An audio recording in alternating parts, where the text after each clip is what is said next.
and child protective services, and they won't give them back to their loving families because they're making money. This is a legal system that you're going into. And if you don't know the rules, you will be chewed up and spit out.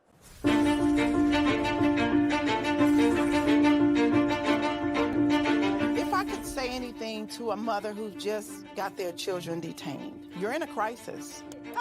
Yeah. Life feels like it's over. The most important thing is regaining custody of your children.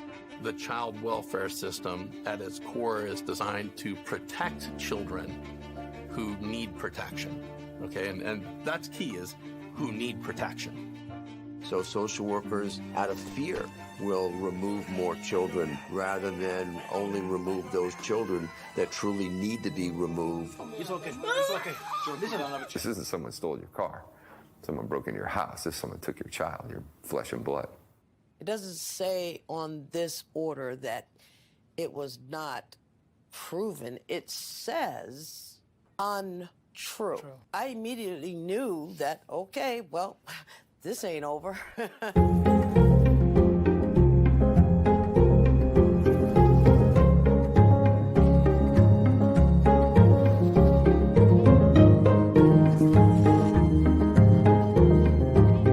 Were there signs there? Were there no signs? Did I miss them? Did I catch them? At this point, I honestly don't know. Families only get a finite amount of time to reunify. I came into this field to help families, not destroy them. The difference between the criminal system and the child welfare system is substantial. You have more rights as a criminal than you do as a parent.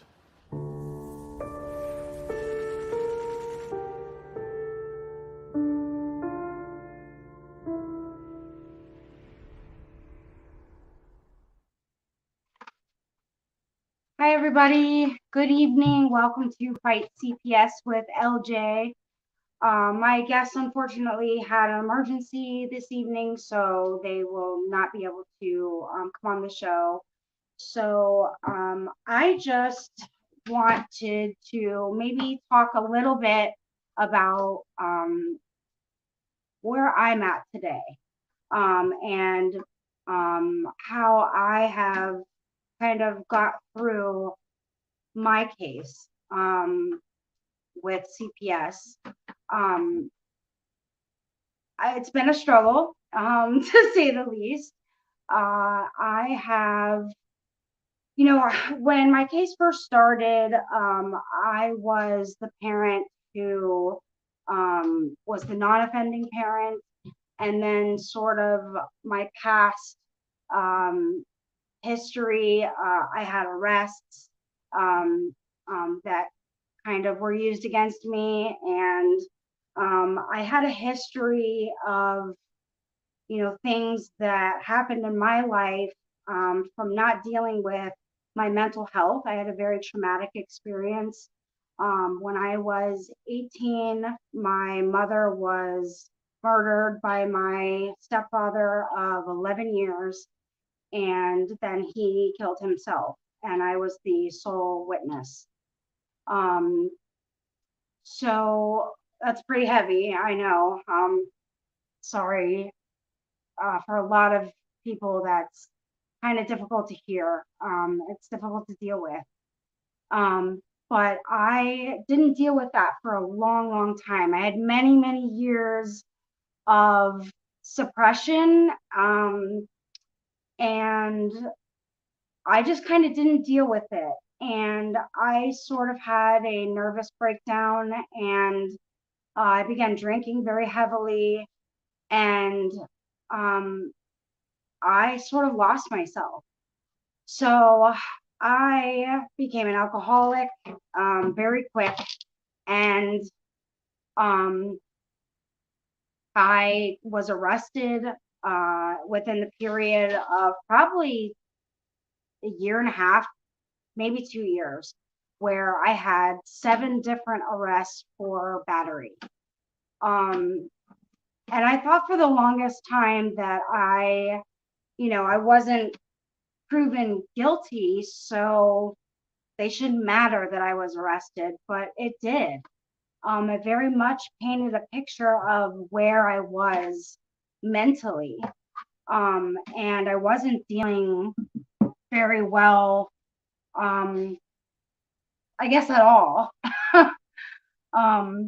And I sort of just lost myself. And I guess I showed that I was in more turmoil than I thought I was. So even though I wasn't convicted of any of those batteries, I kind of became a monster when I drank. And it didn't really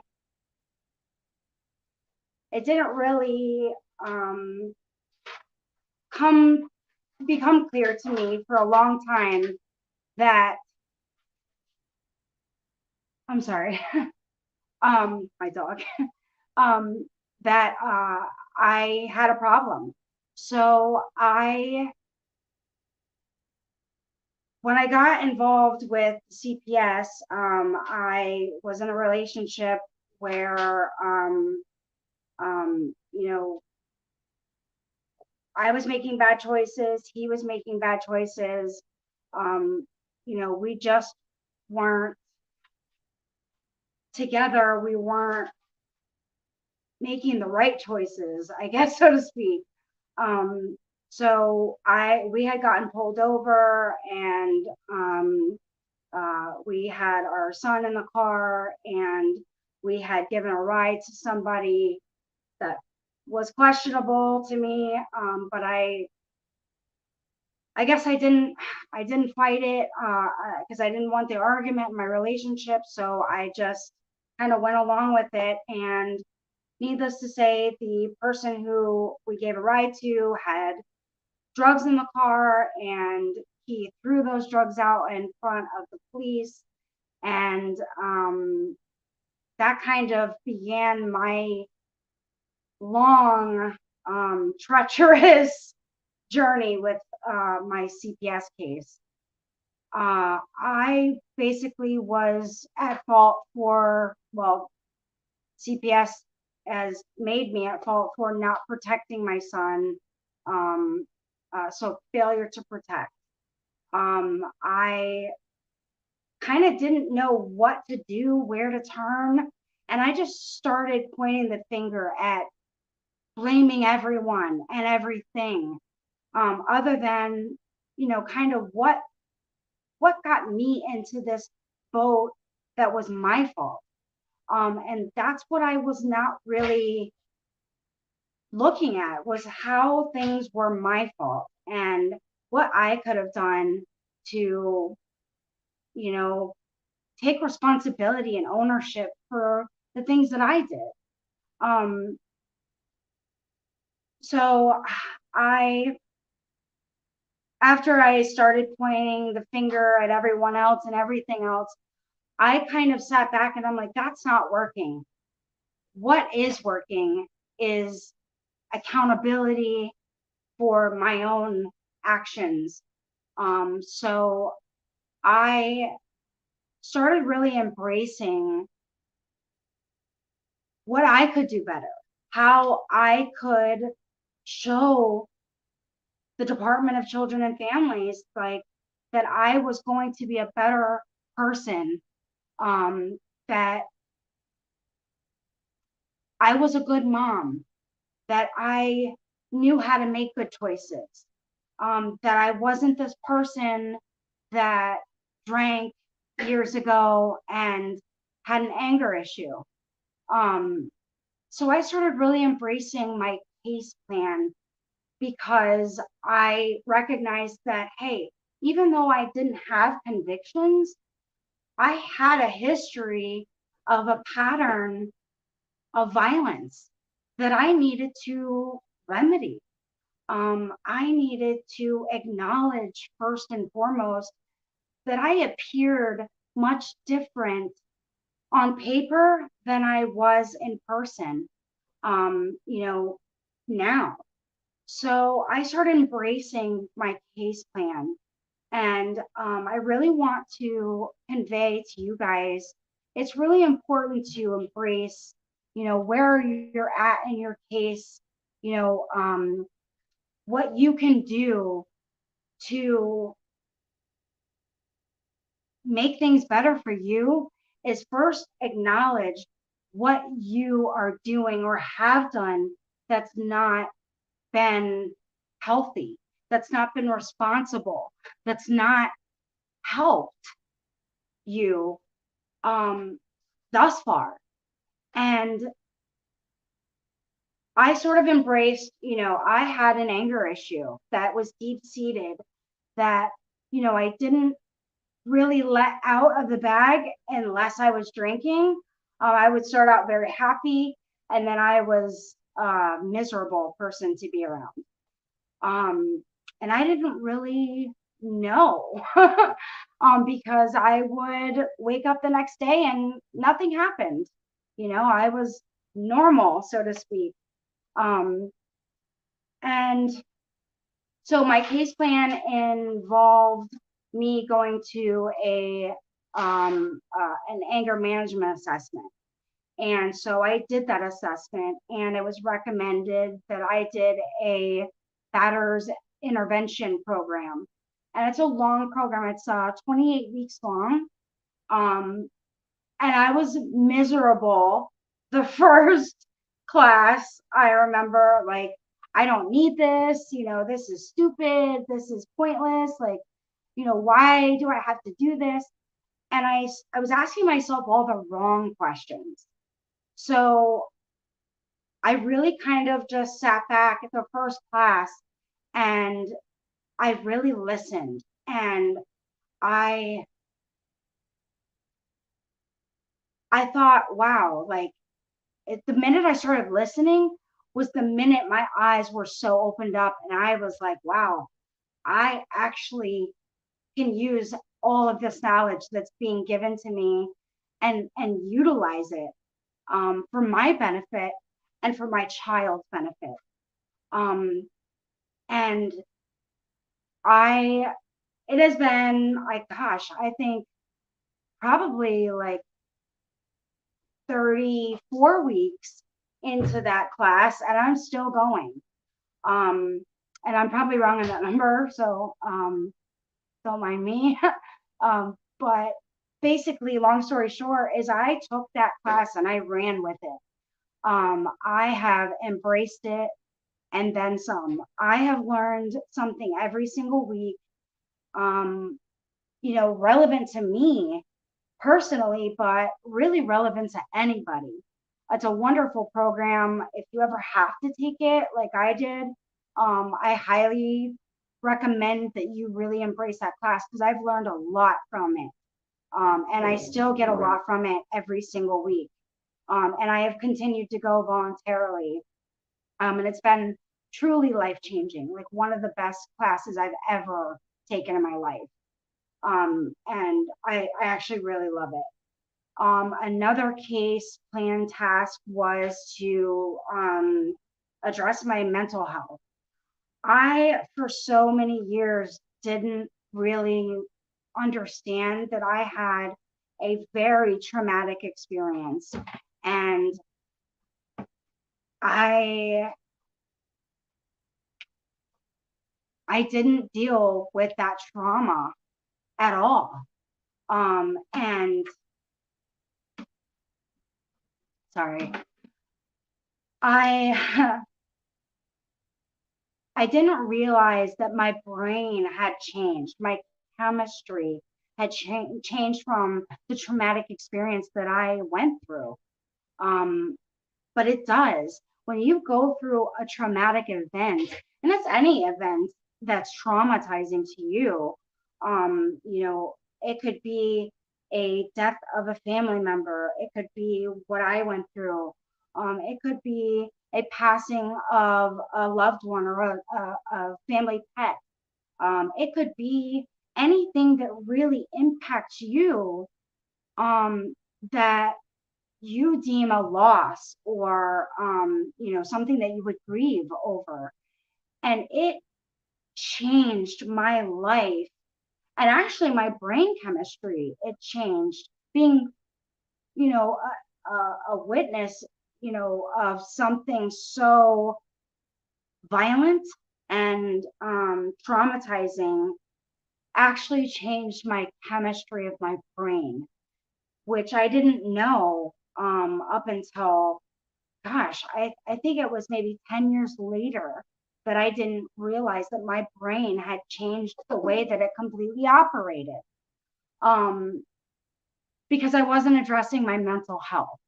And I really want to convey to you guys that your mental health is really very important to address, to acknowledge, to, you know, try to understand.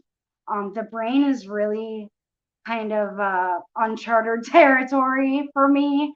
I didn't really know how to navigate, how to understand my own brain until I started kind of just opening up to a therapist and talking about what I had witnessed, what I had went through, and the gravity that that had on my life.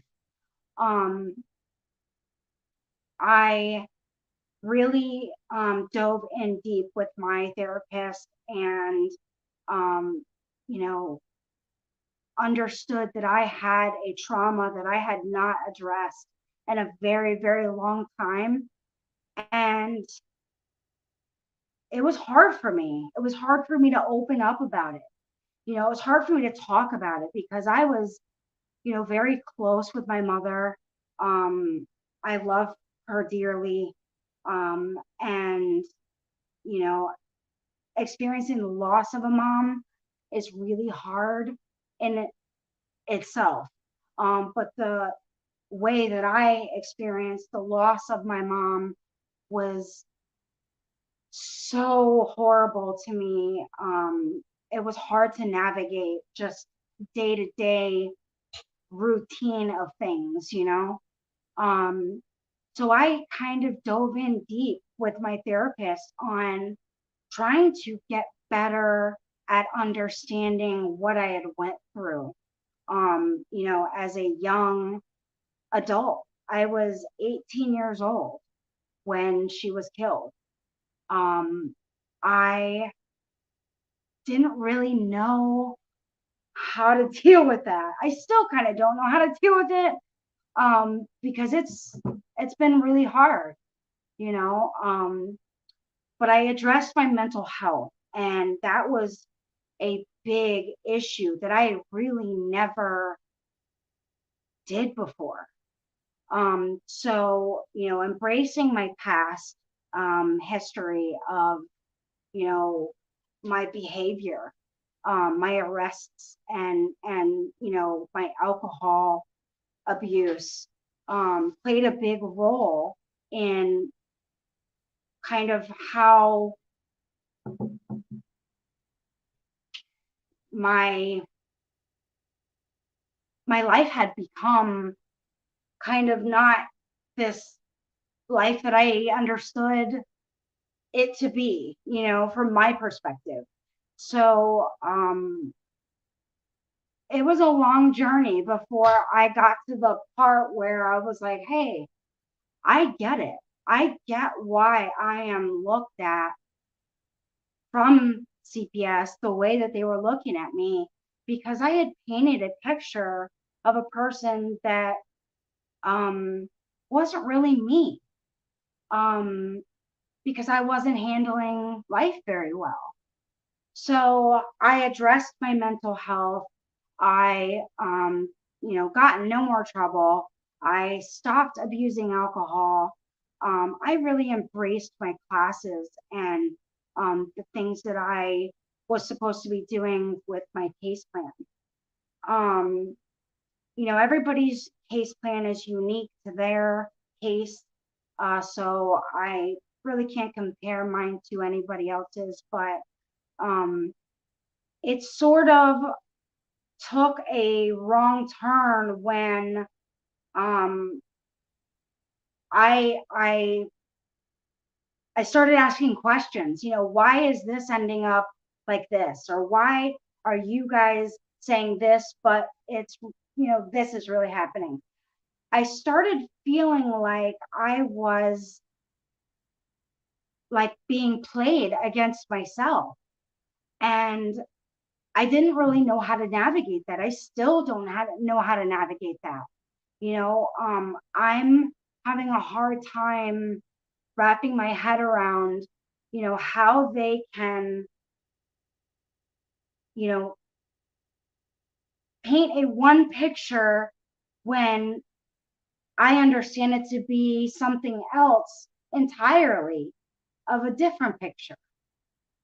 I think the biggest part I have seen that is like across the board with all of us is that communication is like there's a complete disconnect when it comes to CPS. And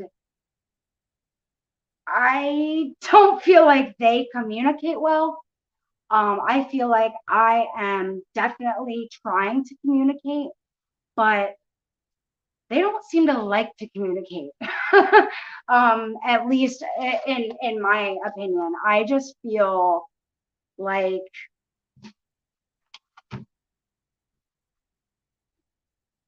sorry, break, not alcohol, by the way.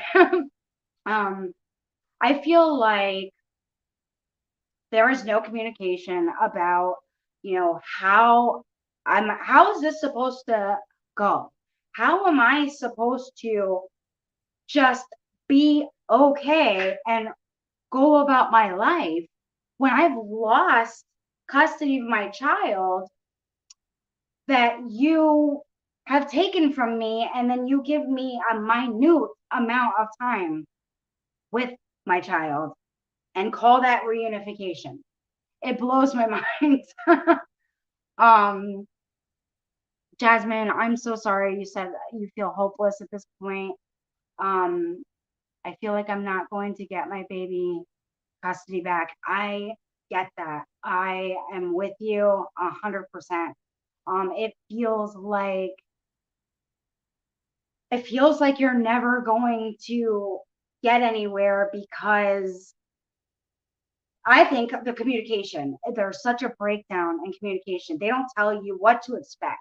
They don't tell you how you're supposed to be just acting okay and go about your life when you don't have your child, you know?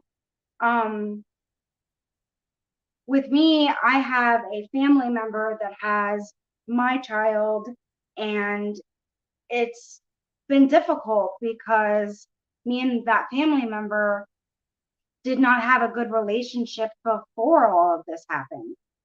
So that made it really hard because then I have another hurdle to battle, that I don't have great communication with that family member. I didn't have a good relationship with that family member, so I don't have other family members that I can lean on, so I have to kind of embrace where my child's at with the family member that he is at, so it's been hard because I have to try to remedy and repair that relationship, as well as try to work my case plan and go about life.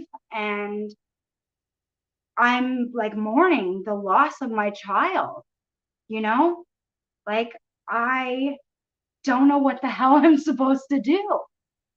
I feel lost, like you guys.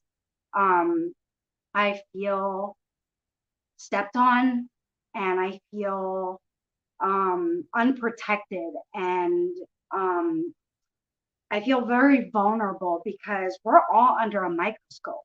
We're being looked at with a fine-tooth comb. They're picking everything we say, do, act, behave, anything that has us involved, we're being looked at. And I think a lot of my problem was that I wasn't looking at me and what I was doing and what I had done. And I started kind of falling apart, and I wasn't handling it well. I'm going to be honest. I didn't have my baby. Like, I felt like my baby was stolen from me, you know, and it was being called reunification, but I didn't feel at all like I was getting any closer to reunifying with my child. I still am struggling with the concept of how I had my child 100% of the time, and then I get like 5% of him and I together, and how that is reunification. I will never know, because that is like deunification, if that's even a word. Um, it doesn't make sense to me how I'm supposed to just navigate these uncharted waters for me, and and expect that I am going to get my child back. You know, it doesn't seem at any point that I'm accomplishing anything, because it feels so far out of my reach. You know what I mean? Deidre said my mom has my 2 older boys, and she doesn't agree that I'm staying with my husband, their father. So she's making it almost harder for me than CPS, because she doesn't want my kids to come back to me if I am still with my husband. I had that same thing happen to me, Deidre, where basically CPS or anybody didn't like my spouse. They didn't like who I was with, which is the father of my child, because of some circumstances that he was involved in that did not help our case. And, you know, I kept struggling with the same thing. And CPS basically told me, if you are with the father, then we are not going to reunify you. And that blew me away. Like, how can you tell me that I'm not supposed to be with my, who was my best friend for years and who I've had a child with?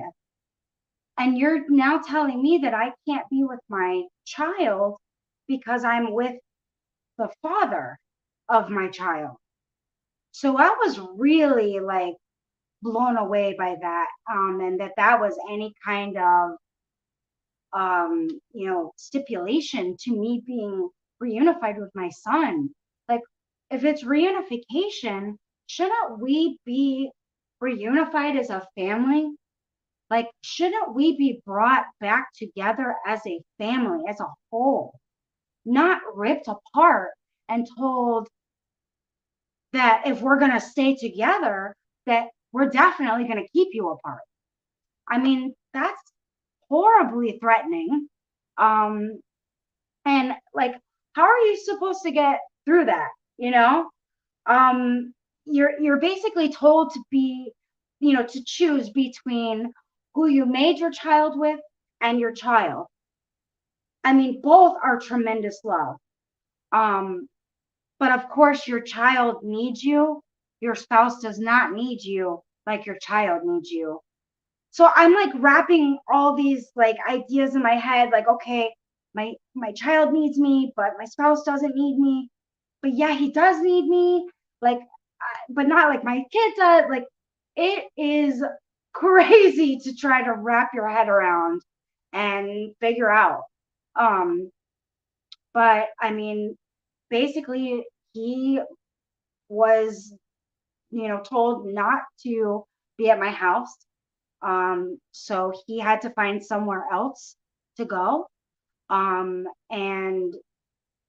it's not easy to do that when you have like your life is together, and you're supposed to be working through this together. Now you're not even allowed to be with that person who you kind of have a life with, who you built a family with, who you like like pay bills with and share expenses and everything with. And then you're supposed to just not have that person at all. Is very confusing. And then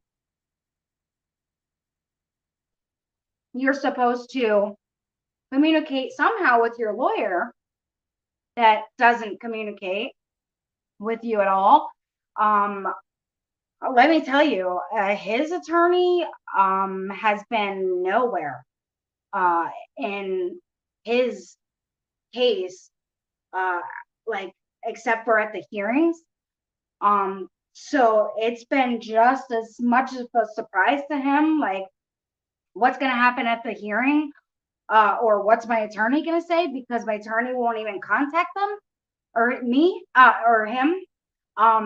So I've seen a lot of you struggle with the same thing, like your attorneys are not connecting with you and communicating, like telling you what the plan is. Where are we going to defend us as a family and get us back together? When is that going to happen? Because nobody's communicating, so I kind of had some choice words with my former attorney. I felt that this attorney was, maybe she was in cahoots with the state, and maybe she was working with them instead of, defending against them. And I was not okay, with that. And I felt like I was kind of being railroaded by this attorney that's supposed to be defending me. And when I told her, new attorney, so I didn't know it was that easy to get a new attorney, because the father of my child would love to get a new attorney that communicates with him. So I could not believe it, just because I made a comment that she was working with the state. Wow. Did that maybe hit home for her? Did I maybe say something that was true that kind of called her out on? Did that make her change attorneys? Because why does she all of a sudden just go away after I make that comment? Because let me tell you guys, I made a lot of comments before that were probably inappropriate, that I shouldn't have made, but I was upset. Like, I felt railroaded. I didn't feel defended. I felt attacked from every single angle. And I just want to be defended. Yes, you're right. All public defenders work for the state. Yep. And I called her out on it in probably a way that wasn't as respectful as I should have been. But I mean, at this point, I feel like you're not respecting me, my family, my child, my mother-child relationship. You don't respect that because you're not defending it. So why the hell do you deserve my respect? Right?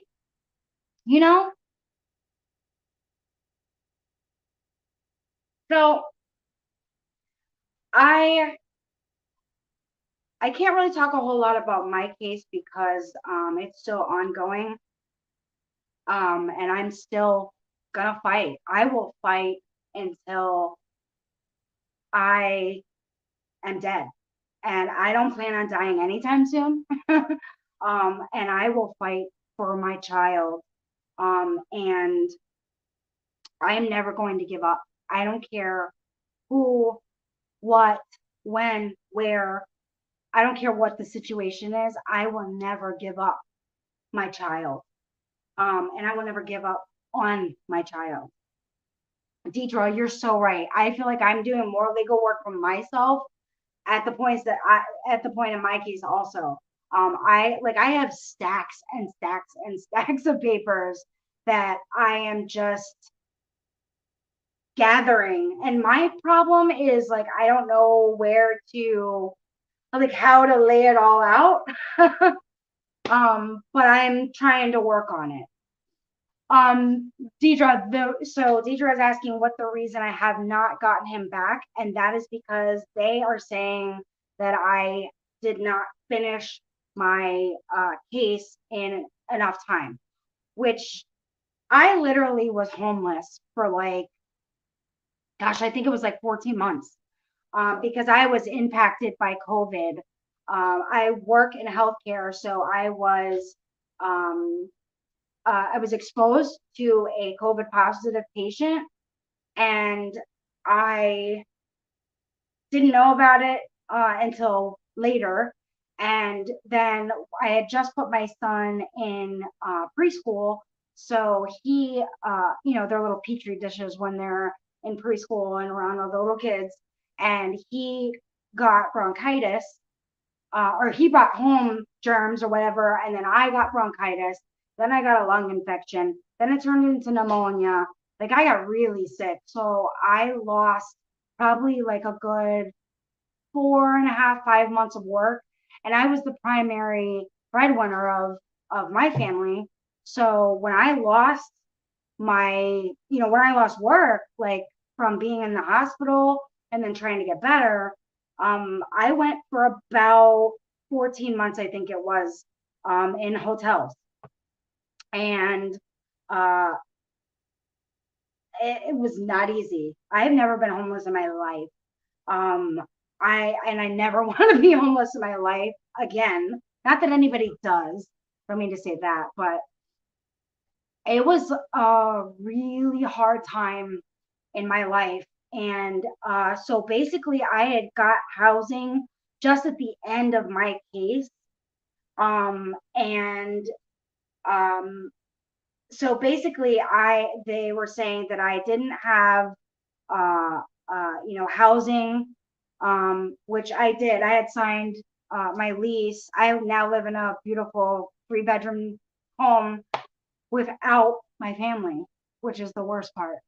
I don't have anybody here but me. So I'm just kind of alone in this big house that was meant to be for my family and I. So that's been hard. Yes, of course they used it against me. They definitely did use it against me. They basically, with COVID slowing everything down, it took a long time for me to find house or anywhere to rent that I could afford, or way to get into a place with any kind of help or anything from anybody was really like pulling teeth. So I finally got housing, and then my case was already at I think it was it was at the 12-month mark. So sorry about that, guys. Dang dog. I'm dog sitting. But it's been nice because I'm not as alone. So Deidre, meaning that's why you lost your place. So I lost my old place that I had because I was evicted. The landlord put it through as if it was not related to COVID. But it was, and I didn't know how to fight that because I was like too sick. I had just battled like severe lung infection with pneumonia, and like it was horrible. Deidre, you left your husband because they told you to, or you wanted to. We separated because I was told to. I was told that basically I was not going to get my child if I was with my spouse.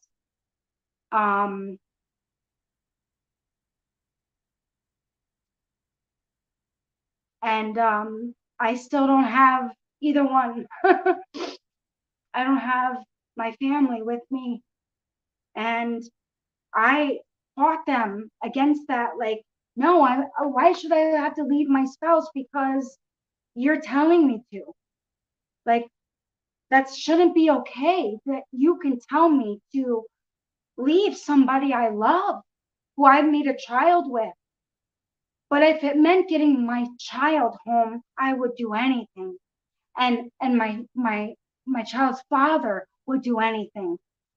So yeah, we did whatever it took. But look at me now. I still don't have my child because they used something else against me. So I don't recommend that. But you don't know what to do because you feel like, if that's what's, gonna keep you from getting your child, well, get your child back. Worry about your relationship later is kind of my thought process. And Deidre, don't. I wouldn't. That's exactly what yes. She said, I haven't left my husband and won't. We brought these kids in this world and we will go out together fighting for our kids. 100% agree with you. 100%. We thought that by doing what the department wanted us to do, not living together, being separated, that would get our child at least home to one of us, if not both of us. So we fought with this for quite some time. And it was not a decision that I made by myself. It was, kind of, we talked about it and discussed it, and it's not what we wanted to do.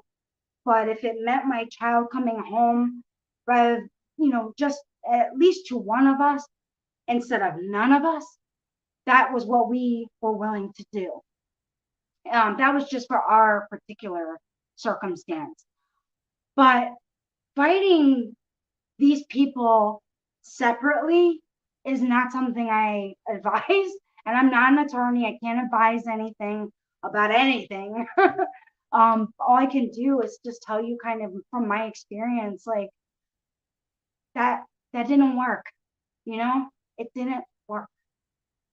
And that's their father. And he has learned from his mistakes and has worked his case plan, and our kids beg to come home, and nothing has ever worked in our favor. 100%. I agree with you. That is their father. And, you got to work together instead of separating, because you came in this together. Why should you have to be separate and deal with this alone separately? You shouldn't have to. They shouldn't be allowed to tell you that you have to do that. They shouldn't dangle my kid in front of me like this and say, if you do this, then you can have your kid here. There's a lie. They lied because I don't have my kid. They found another reason. Do you know what I mean? So it wasn't a smart move on my part, because then it just got me all alone in a house full of just me. You're right, Deidre. It doesn't help. You don't show your kids that you separate. My child did not get to see a separation. He was separated from us with our visits. We were told that we couldn't even have visits together anymore. So it didn't make any sense. Why we couldn't even have visits.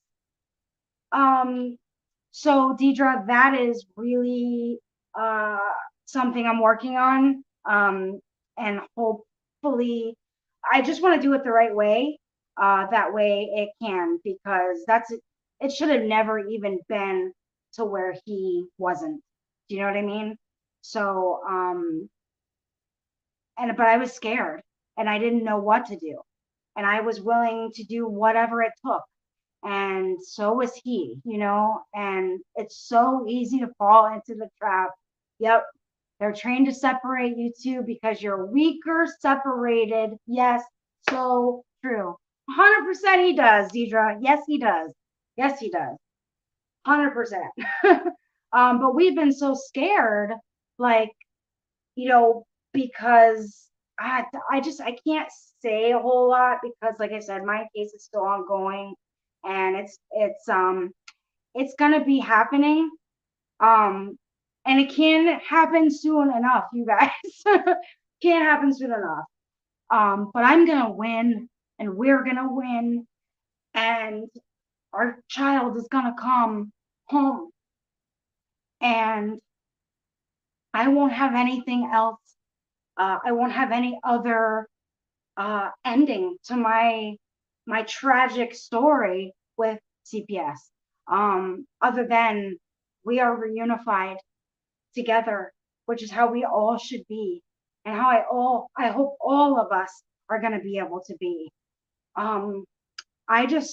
I feel for every single one of you that is out there struggling and feeling alone and scared, and you're in uncharted territory, because if you're anything like me, I had no idea what I was getting into when I got involved with CPS. I didn't know my rights. I didn't know the process. I didn't know the gravity of what was going to be happening and what my family was going to go through. They have really ripped my family apart, literally ripped us apart. And it's all just pointed on, we messed up, we screwed up, and we're the bad people. And it's really not the case. And I really want to get this message out there that CPS destroys families that aren't bad people. They destroy families that are good people. Okay? I'm so tired of hearing these comments on social media or everywhere else that CPS doesn't take away unless you're awful people and doing bad things. That's truly not the case with how it works with them. They will use your past against you.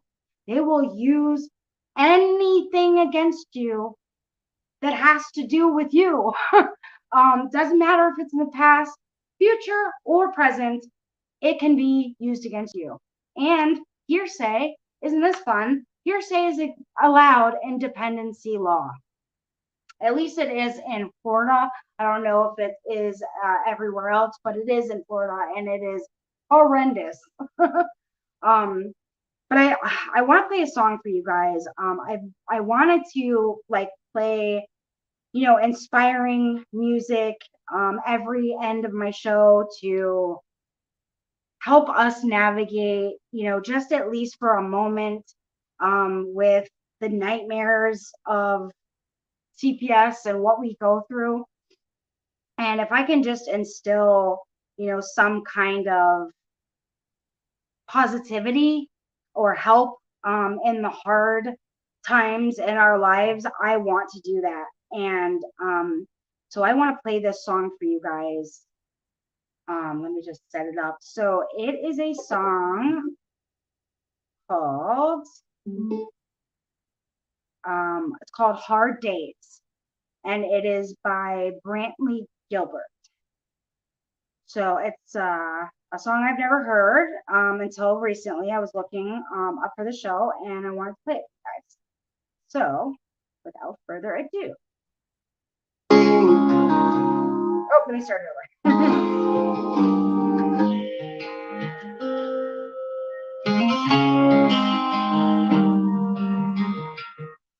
You would have never learned the words to Amazing Grace. Never felt the chill of a pill when you lost faith. But blood, sweat, and tears wouldn't mean a thing If you didn't strike out a couple hundred times, if you never hit rock bottom, never cuts the sky, you would have never known to ask the good Lord why, or ever changed your life. If you never had hard days, if you never had a heartbreak, never had more than you can take, or carried the weight of life on your shoulders, would you feel like you earned it? Would you live with a purpose, or ever known your own strength? If you never had hard days, you wouldn't know what it's like to dance in the rain. Never see the silver lining when the skies go gray. You wouldn't know a dream come true from a view that don't. You never find your way on a broken road. You never had hard days. You never had a heartbreak. Never had more than you could take. You carried the weight of life on your shoulders. Would you feel like you earned it? Would you live with a purpose, or ever known your own strength? If you never had crowns and scars, scars are rough, and all you put behind you. When the winds yells, rise above, right there to remind you. If you never had hard days, you never had a heartbreak, never had more than you can take, and carried away life on your shoulders. Would it feel like you held it? Would you live with a purpose, or ever know your own strength? If you never had, if you never had all this, if you never had all this.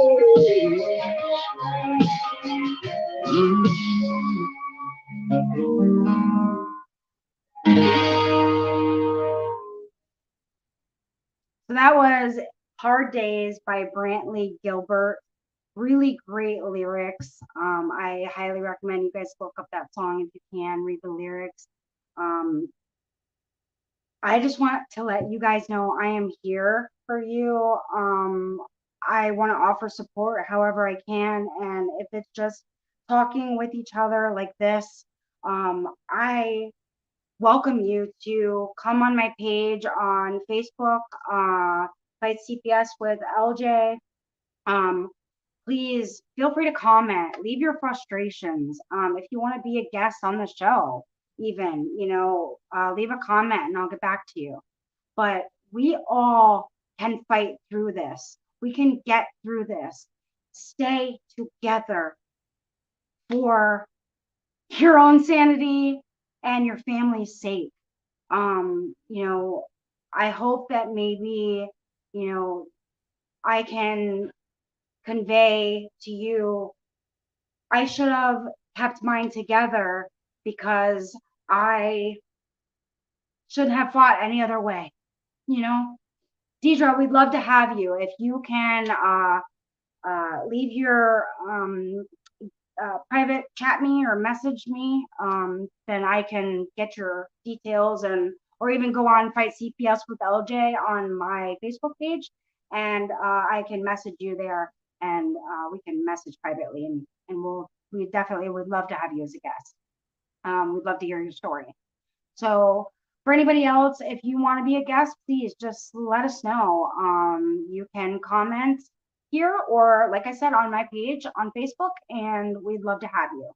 Tell your story, get it out, get all your frustrations out, and of course, we'd love to have you. Thank you. But I hope you guys have a really good night. Make it a great night, actually, and stay together. Love one another, and love each other, but love yourself. And remember that you're wonderful as a parent, as you are in your child's eyes, and they will never stop loving you. So never stop loving them, okay? So I hope all of you have an amazing night. Thank you very much for being with me at the show tonight. I hope it was a lot better than last week. Little technical difficulties with the Wi-Fi, but hopefully I've got that remedied now.